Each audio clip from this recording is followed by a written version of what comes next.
Makka va Madinadagi ikki muqaddas masjidda foto va video tasvirga olish taqiqlandi. Zelenskiy mag'lubiyatni tan olish kerak. Tramp: Rossiya yangi hudud Mirnogradni egallamoqchi. Zelenskiy saylovga tayyor, ammo qo'shimcha shartlar talab etilmoqda. Kim Chen In Shimoliy Koreyada Putin uchun qarorgoh qurmoqda. Makka va Madinadagi ikki muqaddas masjidda foto va video tasvirga olish taqiqlandi.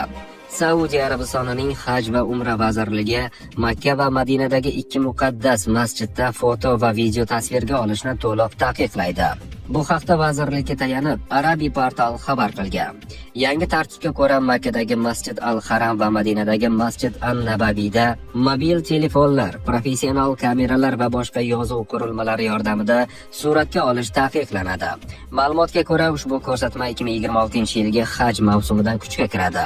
Haj va Umra vazirligining bildirishicha, taqiqning sababi ziyoratchilarning xatti-harakatlari va haramdagi gavjum paytlarida yuzaga kelayotgan muammolardir. Suratga olish ibodat vaqtlarida kechikishlarga, muhim ibodat joylaridagi tiqilishlarga va shaxsiy hududning buzilishiga sabab bo'lmoqda. Vazirlik taqiqning maqsadi ziyoratchilarni ibodat vaqtida to'liq diqqat jamlay olishlarini ta'minlash ekanini ma'lum qilgan. Vazirlik rasmiysining aytishicha, ushbu chorani joriy etish mahalliy ma'muriyatlar va xalqaro delegatsiyalarning o'sib borayotgan xavotirlari fonida ibodat vaqtida bezovtalikni bartaraf etish hamda ziyoratchilar uchun xavfsiz va tartibli muhit yaratish uchun qabul qilingan. Rossiya yangi hudud Mirnogradni egallamoqchi. Rossiya armiyasi Mirnograd shahri yaqinida Ukraina bo'lmalarini qurshab olishga urinyapti. Bu haqda 9-dekabr kuni Rossiya bosh shtabi rahbari Valeriy Gerasimov ma'lum qilgan. Uning aytishicha, Rossiya qo'shinlari Ukrainadagi butun front chizig'i bo'ylab oldinga siljigan. Ukraina esa bu bayonotni inkor etdi va hududni bermaslikka va'da berdi.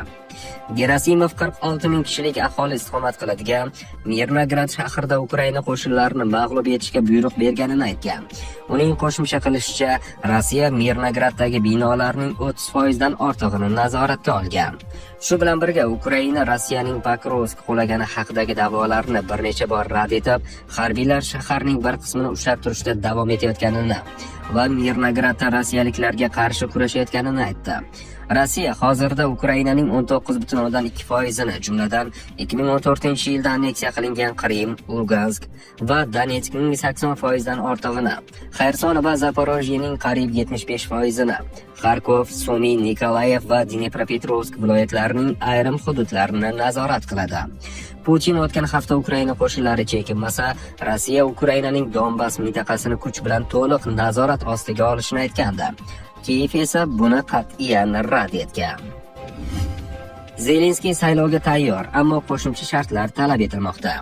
Ukraina prezidenti Vladimir Zelenskiy 2-3 oy ichida mamlakatda prezidentlik saylovini o'tkazishga tayyorligini aytib, buning uchun shart qo'ydi. Zelenskiy kresloga yopishib olgan odam emasligini ta'kidlab, bu boradagi barcha gap-so'zlarni noadekvat shikoyat deb atadi. Agar bu masalani bugungi kunda AQSh prezidenti va Yevropadagi hamkorlarimiz ko'ryapti ekan, qisqa javob beraman. Men saylovga tayyorman, dedi Zelenskiy. U jarayonni tashkil etish uchun ikkita shart bajarilishi kerakligini ta'kidladi. Birinchisi, xavfsizlikni ta'minlash. Ukraina muntazam ravishda Rossiya zarbalariga duchor bo'lmoqda va harbiy xizmatchilarga esa ovoz berish imkoniyatini berish lozim. Ikkinchisi, harbiy holat sharoitida saylovlar o'tkazilishini qonuniy qilish uchun qonunchilikni o'zgartirish. Zelenskiy deputatlarga tegishli tuzatishlarni tayyorlashni topshirishini aytdi. Biroq birinchi masalani faqat g'arblik hamkorlar ishtirokida hal etish mumkinligini ta'kidladi. Men AQShdan va kerak bo'lsa, yevropalik hamkorlardan xavfsizlikni ta'minlashni so'rayman. Shunda keyingi 60-90 kun ichida Ukraina saylov o'tkazishga tayyor bo'ladi. Shaxsan menda bunga iroda bor, degan Ukraina prezidenti. Zelenskiy mag'lubiyatni tan olish kerak. Tramp: Ukraina prezidenti Vladimir Zelenskiy mag'lub bo'lmoqda va u bu voqelikni boricha qabul qilishni boshlash kerak. Bu haqda AQSh prezidenti Donald Tramp Politico nashriga bergan intervyusida so'z ochdi. Trampning fikricha, hozir ustunlik Rossiya tomonida, chunki odatda kuch g'olib keladi va Zelenskiy o'zini qo'lga olib real vaziyatni qabul qilishni boshlash kerak. Zelenskiy ishga kirishishi va voqelikni boricha qabul qilishni boshlash kerak, chunki u mag'lub bo'lmoqda, degan Oq uy rahbari. Jurnalist Ukraina urushda yutqazdimi deb so'raganda, Tramp Kiyev juda ko'p hududlarni yo'qotganini eslatib o'tgan. Men 10 oy oldin, ya'ni Oq uyga qaytishimdan oldin ham ular qirg'oqning bir qismini, katta qismini yo'qotgan edi. Xaritalarga qarang. Hozir bu hududlar yanada ko'proq. Ular ko'p yerlarni yo'qotib va bu ular yo'qotgan yerlar juda yaxshi hudud edi. Buni g'alaba deb atash qiyin albatta, deya qo'shimcha qilgan Tramp. Yevropa davlatlarining Ukrainani qo'llab-quvvatlash bo'yicha pozitsiyasiga to'xtalarkan, Tramp Yevropani ham qoralagan. Agar ular davom ettirishga qaror qilsalar, davom ettirishsin. Lekin umuman olganda Yevropa yetakchilari o'z ishini unchalik yaxshi bajarmayapti. Kim Chen In Shimoliy Koreyada Putin uchun qarorgoh qurmoqda. Shimoliy Koreya poytaxti Pxenyanda bir vaqtning o'zida 3 ta hashamatli bino qurilmoqda. Ulardan biri Rossiya prezidenti Vladimir Putin uchun mo'ljallangan bo'lishi mumkin. Bu haqda NK News xabar qilgan. Ma'lum qilinishicha, binolar Pxenyandagi Kim Susan mehmonlar majmuasi hududida barpo etilmoqda. Har bir qarorgohning maydoni taxminan 13,000 kvadrat metrni tashkil etadi. Sun'iy yo'ldosh tasvirlari tahlili ushbu obyektlar yaqin oylar ichida yuqori martabali xorijiy yetakchilarni qabul qilishga tayyorlanayotganini ko'rsatmoqda. Qarorgohlar qurilishi bilan bir vaqtda yaqin hududda yangi qabriston va muzey ham bunyod etilmoqda. Ular Ukrainaga qarshi urushda halok bo'lgan Shimoliy koreyalik harbiylar xotirasiga bag'ishlanadi.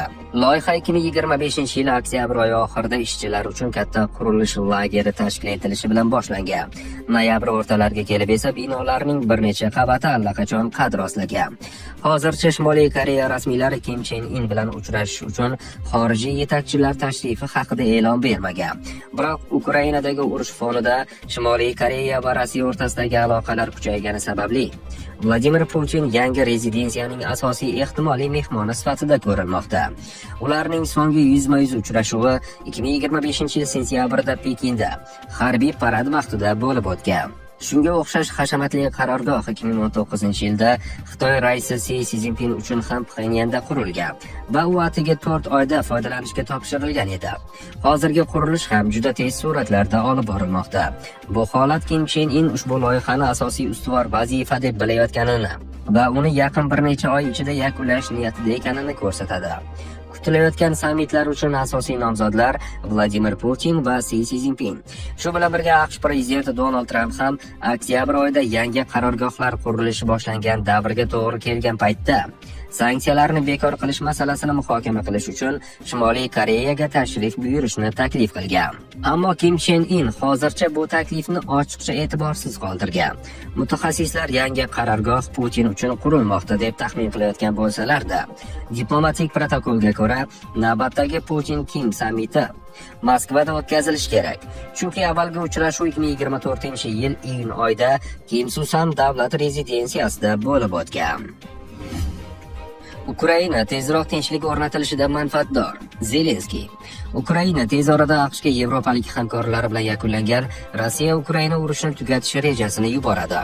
Bu haqda Ukraina prezidenti Vladimir Zelenskiy o'zining Telegram kanalida ma'lum qilgan.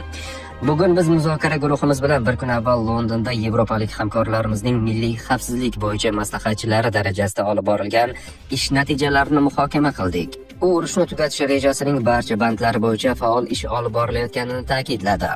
Ukraina va Yevropa takliflari deyarli to'liq ishlab chiqilgan va biz ularni AQShdagi hamkorlarimizga taqdim etishga tayyormiz. Amerika tomoni bilan birgalikda imkon qadar samarali va tezkor qadamlar qo'yishga umid qilamiz. Uning qo'shimcha qilishicha, Ukraina haqiqiy tinchlikdan manfaatdor va AQSh bilan doimiy aloqada. Yaqin vaqt ichida yakuniy hujjatni AQShga jo'natishga tayyormiz, deya qo'shimcha qildi Zelenskiy.